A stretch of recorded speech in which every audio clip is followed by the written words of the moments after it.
continuing story of Peyton Place.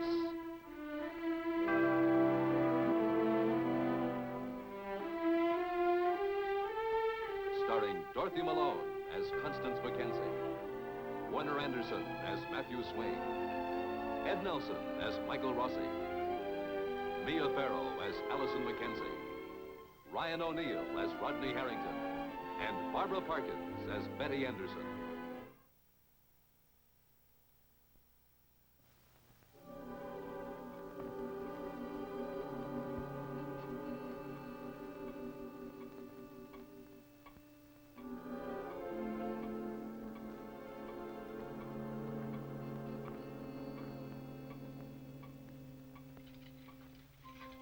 There is an unexpected crisis at Doctor's Hospital. Elliot Carson, shot by George Anderson, has been brought back to surgery a second time in an effort to stop a sudden hemorrhage.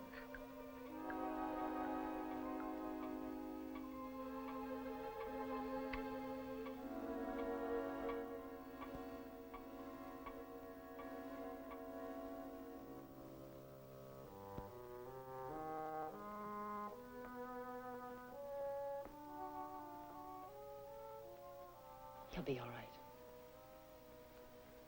Oh, Allison, don't be like this. Talk to me. Say something. Say anything. It's all been said. Allison, you have a father, but you better hurry to the hospital if you want to see him alive. It was cruel to have to tell you at such a time, but I had no choice. You had 18 years, any day of which would have been better than today. But you waited. That was a mistake. Let's not talk about it. We have to talk about it. You have to understand. Now, Mother? Now?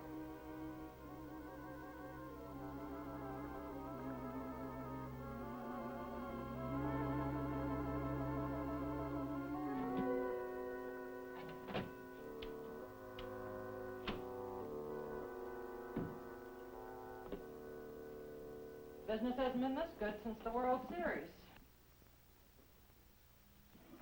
One thing about a shooting pool, and always count on it to bring out the bar trade.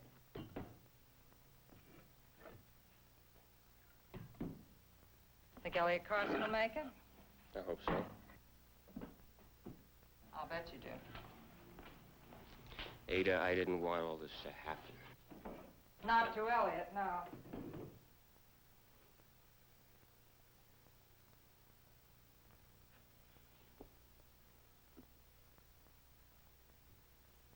You haven't changed, Paul. You're still a mean little kid, carrying tales and trying to stir up trouble. George Anderson didn't have a gun. I had no way of knowing. And making excuses. You were good at that, too. Oh, I was good at everything. Except love. I knew where to look for it, but I never seemed to find it. I remember you always tagging after Elizabeth. Until she pushed me away. Do you remember that? The slap, the shove. Go away, Paulie. Don't bother me. You're a pest. No girl wants a kid brother dogging her footsteps every minute of the day. Dogging her footsteps.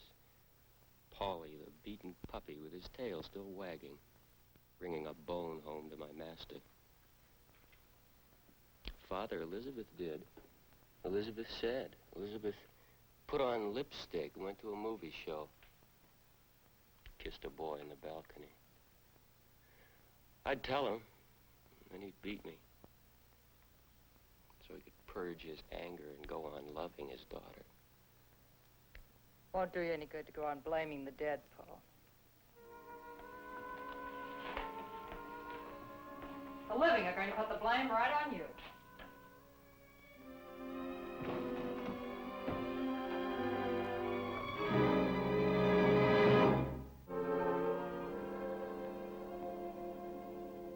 Miss Choate, Are you all right, Miss Anderson? Yes, Miss Clark's covering for me. I'll get right back to duty. It's all right, as long as Miss Clark's there. This is Dr. Claire Morton, our Dr. Morton's daughter. She's home for a visit. This is Betty Anderson, one of our new nurse's aides. Hello. Hello. Is there any news about Mr. Carson? He's still in surgery.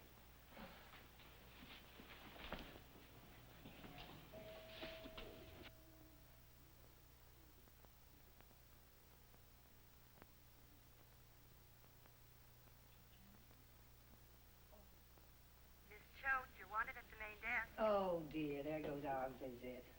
I think I'll stay here and drink my coffee. I'll try and get back later.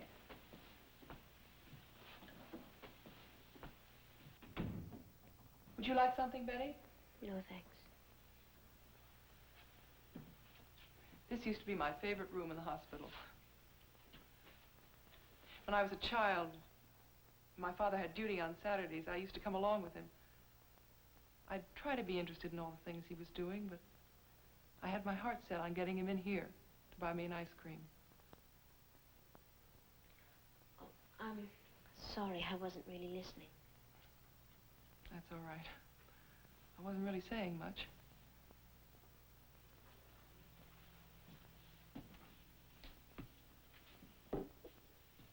May I? Of course. You know... Ellen... Oh, I'm sorry. No, you go ahead. I was just going to say I'm not used to this side of surgery. The waiting. When you're doing the operating, there's the job itself. You don't have time to think about anything. Waiting is much harder. Miss Choate told you about my father, didn't she? Yes, she did. I wish she hadn't. Why? You don't think anyone blames you? Mr. Carson may die. Betty, I know what you must be going through. Do you? Your father's Dr. Morton. Mine's a... If you feel compassion for them, you must feel some for your father. He's as sick in his own way as any of the patients you have here. I know that. At least a part of me does. But when I see what's happening to Mr. Carson... You can't balance one form of suffering against another.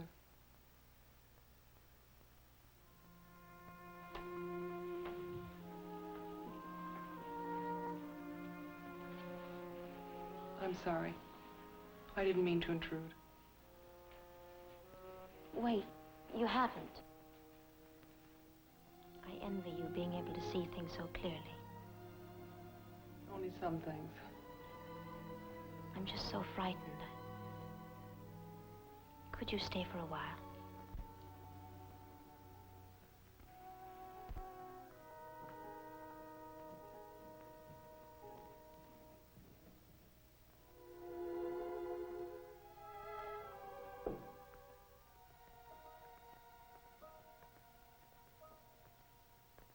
Well, he's come through it. We managed to stop the bleeding. Oh, Mike, how is he? He's going to be a sick man for quite a while. How long? It's hard to predict. We're going to keep him in the intensive care unit. Dr. Rossi, will he live? I think so. Think? Well, it's a little early to say anything else, but yes, I think he will live. Excuse me. Allison? We might as well go home. There's nothing we can do here. I want to stay. We won't be able to see Mr. Carson tonight. Mr. Carson. Is he still just Mr. Carson? Allison, please. You go home. You go home to that little white house with its neat little rooms and its picture of Mr. Mackenzie. This isn't the time to say these things to each other. I need you too much right now. I'm sorry. I'm sorry if I sound ungrateful for all you have done. But I also know that I had a father, a real flesh and blood father, and you took him away from me. You took him away and you replaced him with a picture from the 5 and 10. If he dies, I'll never forgive you.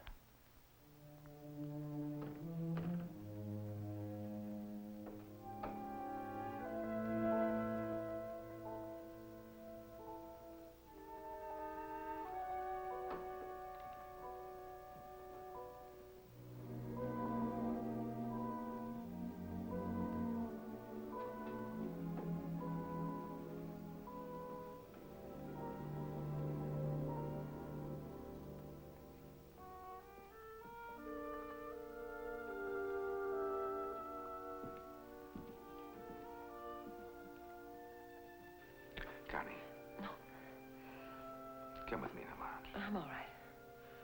No, you're not all right. Come on.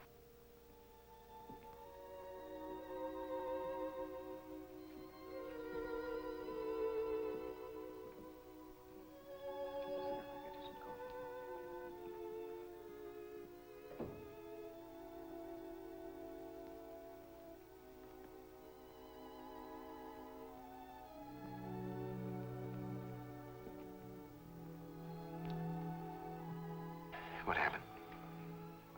Allison. You saw her. Oh, she was upset. She didn't even know what she was saying. She knew exactly what she was saying. Connie, listen to me. I did deprive her of her father. Carson was in prison. He's still her father. Here, take some of this. Seems your job never ends, does it, Doctor?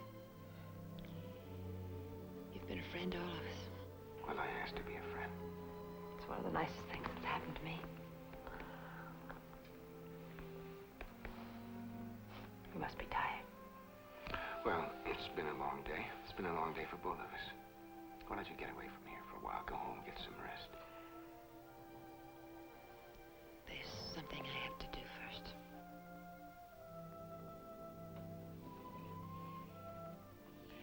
You know, you said one time, Mike, that life was supposed to be a forward movement. Well, you're right. And I can't just wait now for things to work themselves out. Got to do something. Something I can help with. Not this time. This is something I have to do alone.